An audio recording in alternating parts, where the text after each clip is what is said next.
Hi everybody, happy Thursday evening. I'm normally on Wednesday nights, but as the schedule would have it, Thursday was the better night this week. But it's lovely to be here with you all. I always enjoy this little schedule interruption to get on live and just hang out with someone special and share with you all. So tonight is special because I'm being joined by my friend Zibby Owens, who is also this week's podcast episode. So I always love being able to just bring on this week's podcast guest and to get to catch up, because very often I have recorded episodes a while back and then they air. So it's a chance to not only promote the episode, but also catch up with someone who I had a chance to get to know even more deeply on the podcast. So the great thing about Zibby is that, there's many great things, but I've gotten to know her over the course of time and through a variety of different ways. I first was a guest on her podcast. She has a fantastic podcast called Moms Don't Have Time to Read Books. It's short and sweet and is in total celebration of authors and people who love to read. So you just get to kind of soak in the joy of the conversation between Zibby and an author. It's really special. So I loved being her guest on her podcast. This was, it was sometime in 2019. Time is definitely blurred a bit. And then we had a chance to be a part of an event together. It was very special at her home for a salon experience where we gathered in person. Remember those days? Zibby and I are definitely going to talk about that. But it was like an author event where we got to sit together and be interviewed by Zibby and share in community. It was very special. And then we recorded this episode together on my podcast, the Going Beyond podcast. So Zibby is here. I'm going to bring her in, and I'm just excited to catch up. So here we go. She's coming in. Connecting. Hi. Hey.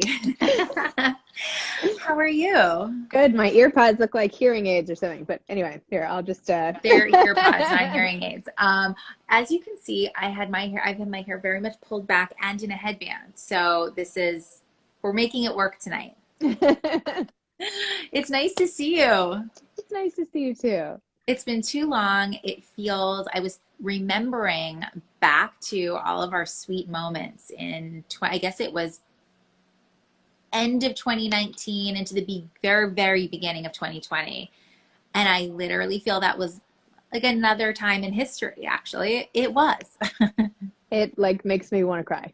I know. And I have cried with you before, Zibby, so it's possible I cried tonight.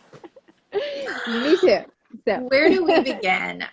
Where do we begin tonight? I mean, I guess I just want to let everybody know that, of course, the beautiful interview that we did, whenever that was, before the world was what it is, on my podcast came out today.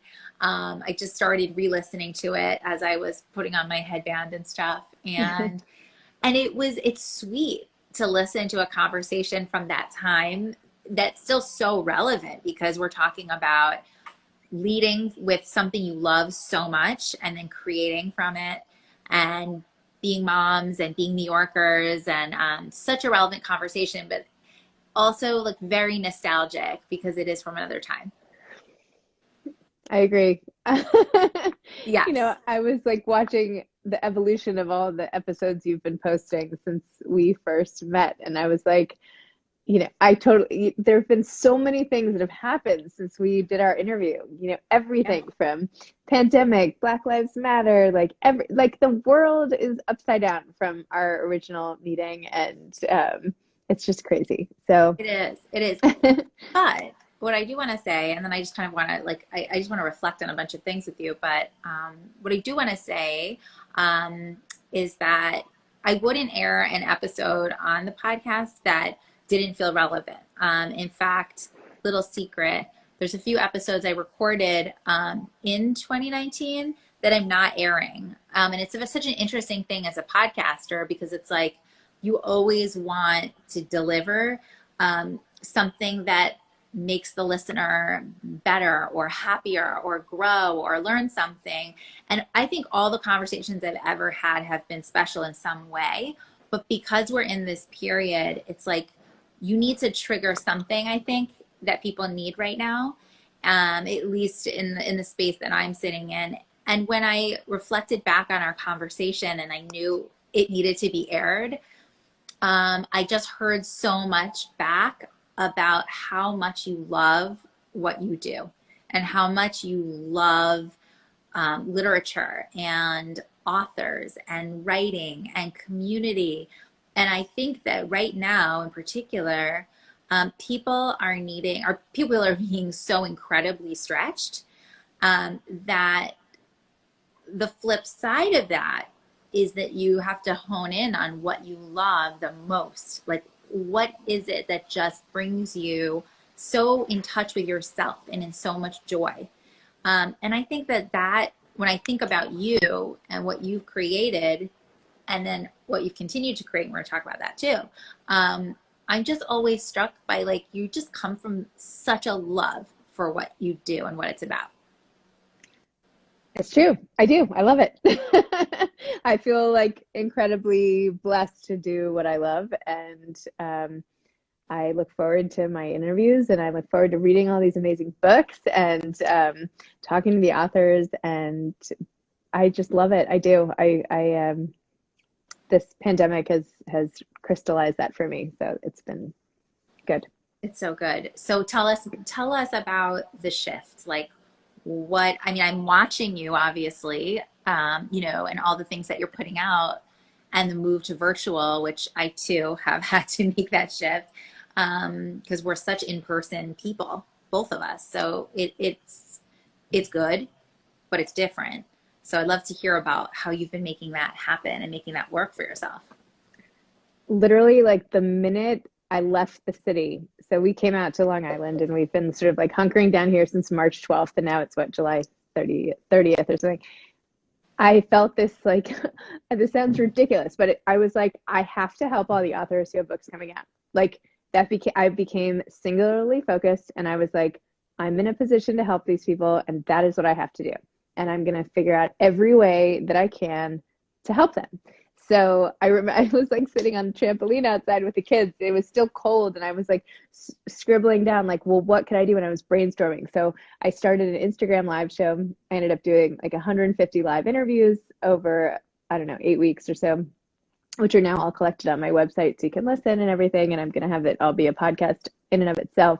But every day during the pandemic, Monday to Friday at 11, I had 1 to 4 live author interviews. And that, like, got me through. That was, first of all, a ton of work to like book and produce, like, by myself. But that's okay. It was great because I was here with the kids and Kyle, and I had like a loftier goal than just like getting the kids through school. Not that that wasn't a challenge, but I don't know. I just felt like called, and this sounds ridiculous. I'm like embarrassed to hear myself say this out loud. But anyway, so I did this Instagram live. I launched We Found Time, a quarantine magazine that I just closed this week because I feel like that was enough of the quarantine stuff. But it was all original author essays written by people who had been on my podcast. I did a lot of Facebook Lives. I did a lot of TV appearances to promote books that were coming out. I wrote a bunch of articles, a lot of lists for like GMA and the Washington Post. And I was just like driven to get all these books out into the world. So that sort of overtook me for a while, and that's what I did. It's so good. Well, you know what? It's so interesting because first of all, let me just ask a question, because I know that you always have had the commitment when you record a podcast that you read the book. Like, you fully read the book. And I know, having been a guest on your podcast, you had all the questions. It was clear you had fully dissected it. Let's just like be clear. Getting all these books out into the world. I mean, you didn't read all the books. I could not. No. Okay. Okay. I just needed to know that. No, not a chance. In fact, I haven't sent anyone a question in months. I just got an email. I'm interviewing Jill Biden on Tuesday.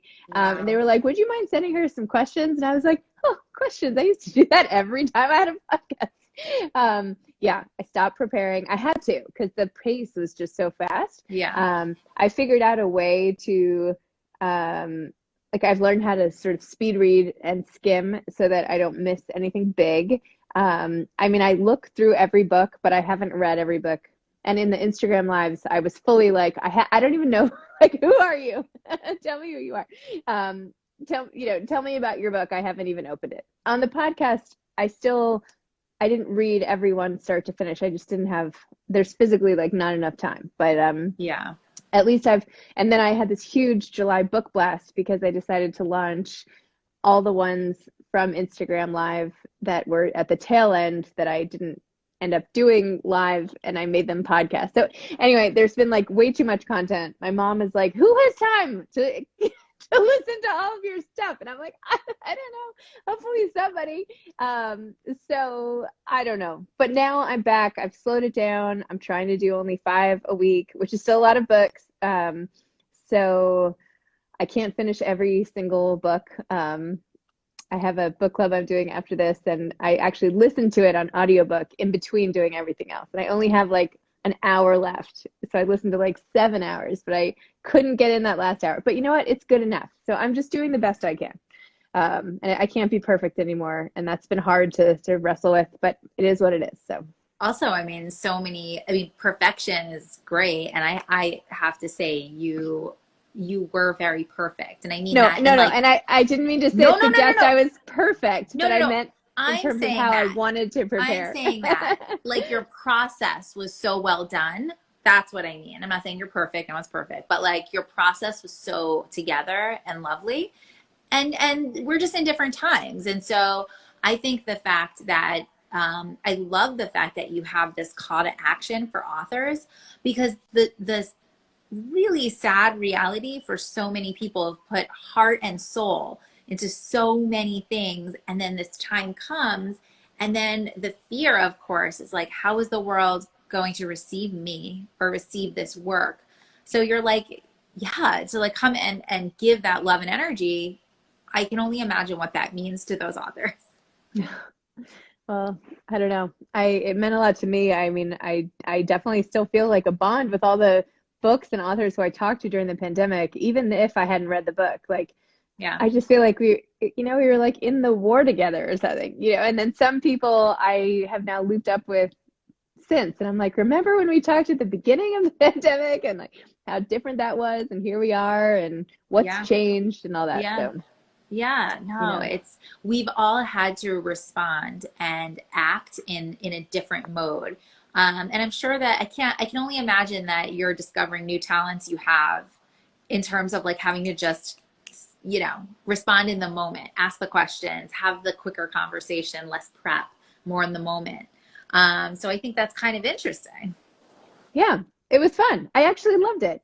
It was just too much. It like after a Yeah. while, it was just too much, and the kids were like, "Okay." I mean, I know it Yeah. was only at 11, but I was still doing my podcast throughout that time.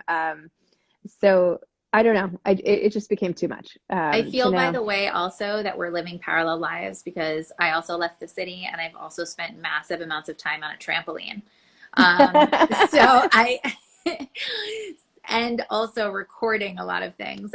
Similar to you, I think my pull to service was very quickly creating a mini series on my podcast that was literally about survival during the pandemic, especially in that early period. Because I realize now, like, we're still in survival, but it's a very different mode than those first, let's call it 3 months.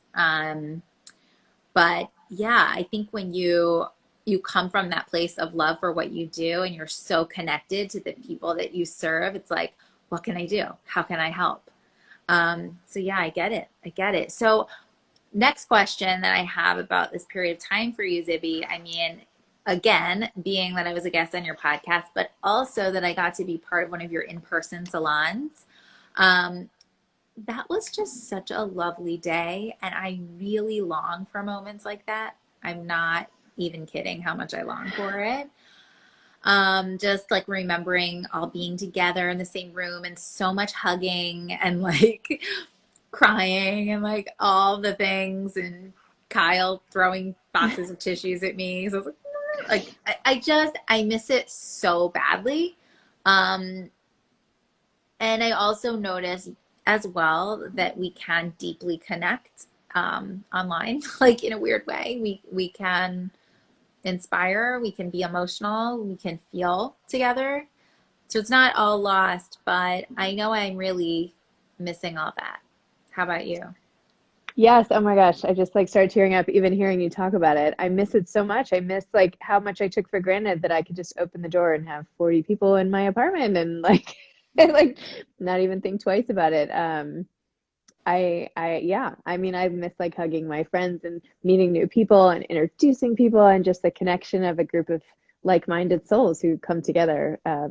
I also started this virtual book club, and I know this has actually been like a pseudo sort of balm for me because I've made new friends through this book club around the world, really, who I would never have met. There's one person in Germany and one person, well, on Fire Island, it's not that far, and one person in Boston, and like that's been a nice substitute, but it's not the same.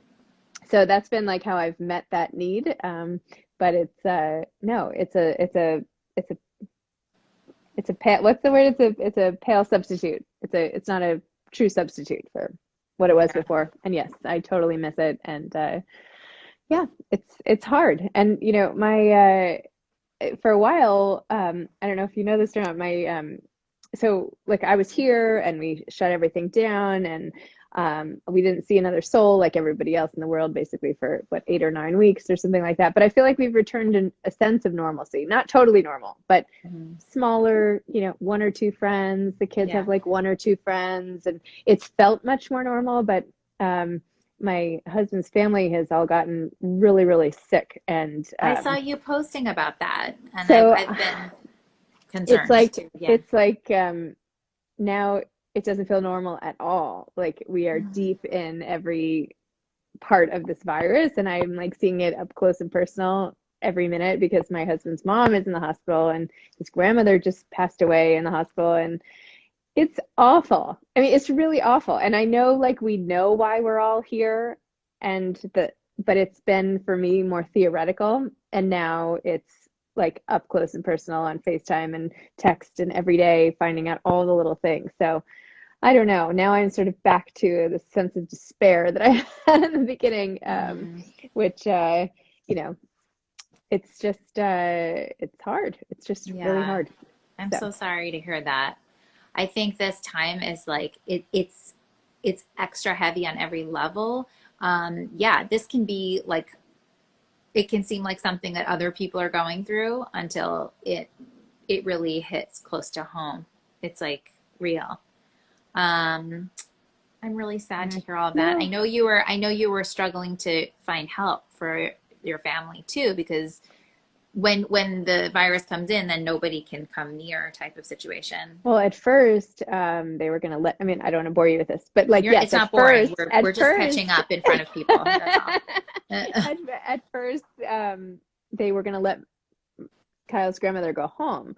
Um, and she couldn't really get cared for by his mom because she had a fever and had coronavirus herself, which they both got in the hospital because she had to go. Anyway, whatever. It's a whole long story. But there was no way to get anybody to get over there to take care of them.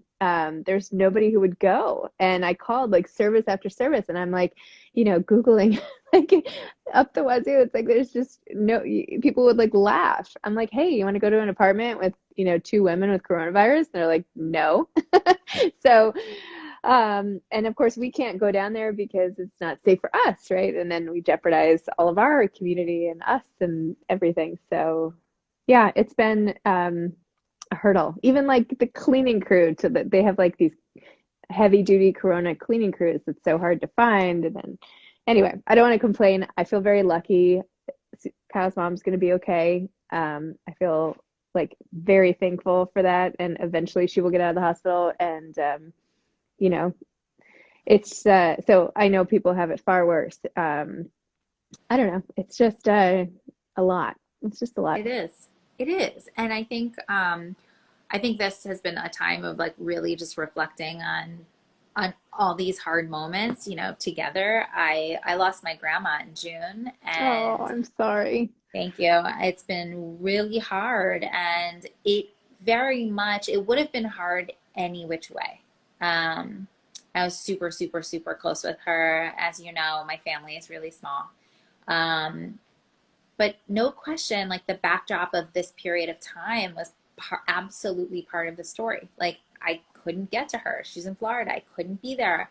I wasn't there for the funeral. I had to create, you know, we had to create our own memorial here where we are upstate. And just, I mean, this period of time, it's like everything when it would be heavy normally is even heavier. So just to say, like, we're all going through I know. all of these things, and I think it's okay to obviously recognize how lucky we are. It's also okay for it to be really hard. Agree. I'm so sorry about your Yeah, grandma. I'm thank so you. sorry. Thank you. Let's talk about your kids. Like, how are you surviving? Because some days I don't know if I'm going to. Yeah, I feel like my 5-year-old is like a full-on technology addict at this point. It's funny, they're all so different and they've all responded to this so differently. And just luck of the draw, 2 of the 4 of them have more friends where we are now, or like have more of a community to dip into, and things are normal and socially distanced and blah blah blah. But 2 of the kids don't have a lot of their friends here at all, and it's different. Now,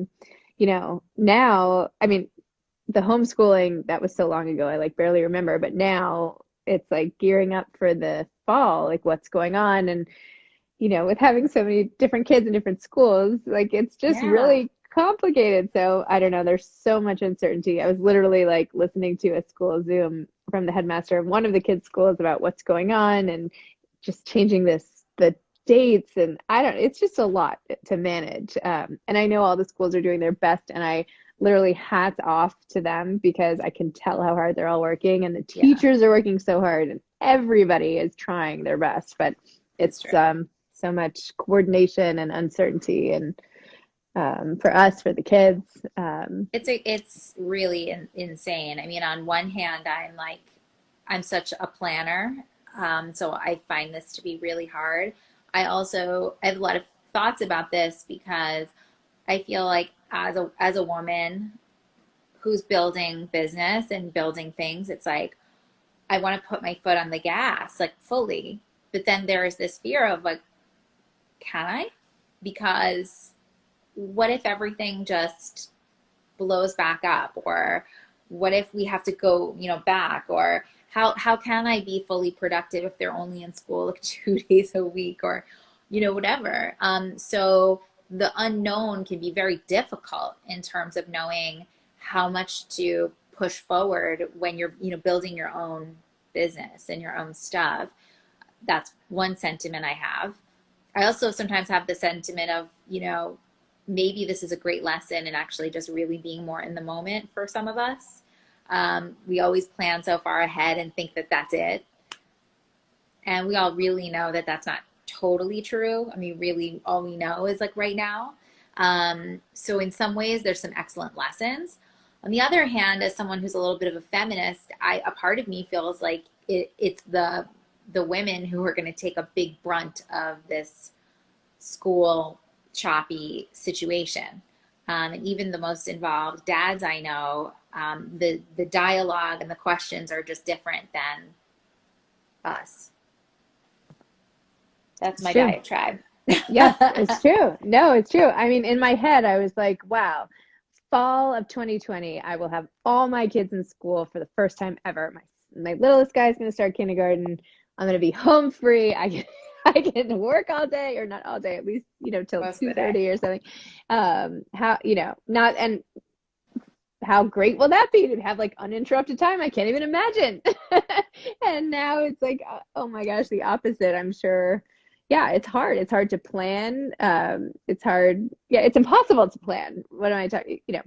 And How I did feel your like, Go ahead. I feel like many days, sorry, no, many days I'm like okay with it, right? I'm like, I'm gonna keep my head down and this is the moment and I'm gonna appreciate everything and like look at that nice blanket on that bed. Like I'm gonna appreciate the details. I'm gonna be in it.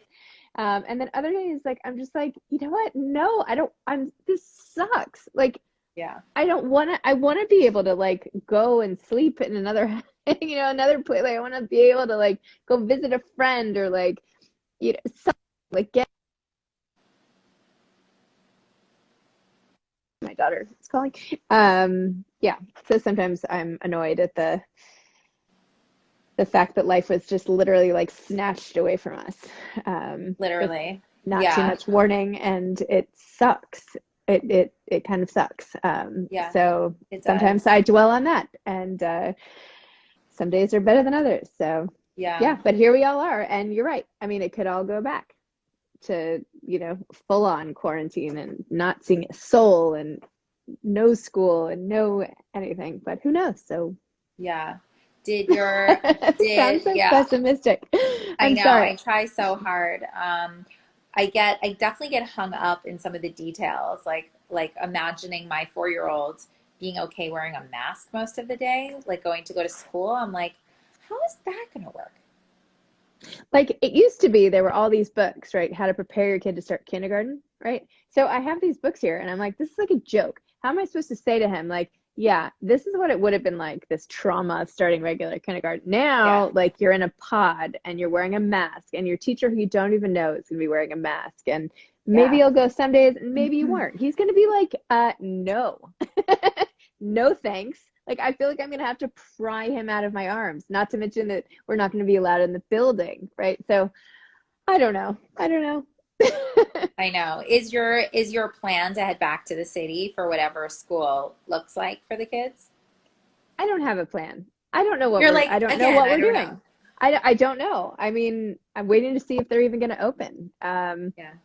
A lot of it's remote. Like I don't know. I have a feeling we'll mostly be based out here. In my head, I don't really want to go back. So I'm kind of saying like we'll still be based out here, but we're gonna like commute in if we have to for school and then come back. So I'm not gonna pack anything up, and this will still be my home address, I feel like. So Yeah. Yeah. We made the big bold move to actually stay upstate for school next year. good for you. Which it has been, I have so many mixed feelings about, as you would imagine. But we kind of decided that basically, virtual school was just such an utter disaster for my son, who's 8, that whatever we can get that is going to have some degree of in person is going to be better than that. And I think up here, we'd have lots and lots and lots of nature and space and less people. And I think at the end of the day, it's going to be the ratio of how many people and how much space and how much outdoor space you have to work with, at least to begin. So, Agree. so that was the call that we made, and it's not being met with a whole lot of enthusiasm by the 8-year-old. But I think in the end, it's like one of those moments where, as a parent, you just have to make the ultimate call, even though it's complicated, Yep. and do what you think is best. Yeah. Yeah, yeah, I'm divorced and remarried, so my situation is a little more complicated because everyone has to agree on everything. So right. That part. Yeah, of course. so we'll see. I don't know. We'll We'll see. see. Okay. All right. Staying in the moment, Zibby. Staying in the moment. Have you had any? This is so crazy considering all the stuff that we just talked about that you're doing, but I'm curious if you've had the creative inclination to write. I have. I have. I Amazing. No, I have.